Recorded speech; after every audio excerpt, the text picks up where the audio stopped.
بالاخره خوشحال سادات ته ولسمشر غني نوې ځانګړې چوکۍ ورکړله.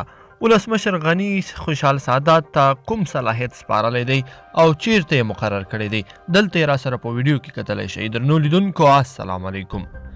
جنرال خوشحال سادات ته دا ځل بل مهم مسؤلیت وسپارل شو. جنرال خوشحال سادات د کورنیو چارو وزارت د عامه محافظت د تصدۍ معین وټاکل شو. د کورنیو چارو وزارت ویان طارق آریان پر فیسبوک دا خبر تایید کړی دی. نوموړی څه موده وړاندې د ارشد معین له څوکۍ لري او د دفاع وزارت د تعلیم او تربیې معین وټاکل شو چې له کابله یې سادات مرور او دوبۍ ته ولاړ. نوموړي له شمشاد سره په یوه مرکه کې ګیله کړې وه چې ولسمشر ورته حتی د لیدو وخت نه دی ورکړی او نه یې هم ورته ویلي چې ولې له دندې ایسته شوی دی.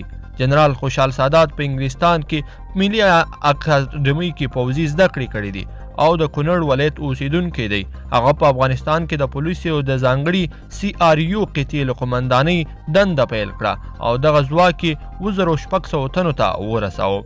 نوموړي تیر کال په کابل کې د مسعود د تلین په ورځ د هغه د ټوپکیانو پلویانو په ځپلو سیاسي دښمنان زیات کړل او لومړی نیوکه پرې اجرایي ریاست وکړله. خوشحال سادات په سیاسینو کې په بچه فلم او د بهرنیو ځواکونو ترمنځ د طالبانو ښکاري او نظامي سکالر باندې مشهور و.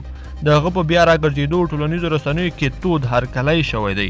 درنو لیدونکو په دې هیله چې دا ویډیو به مو راسره تر پایه پورې کتلی وي. که مو ویډیو خوښه شوې ویډیو لایک کړئ او چینل هم سبسکرایب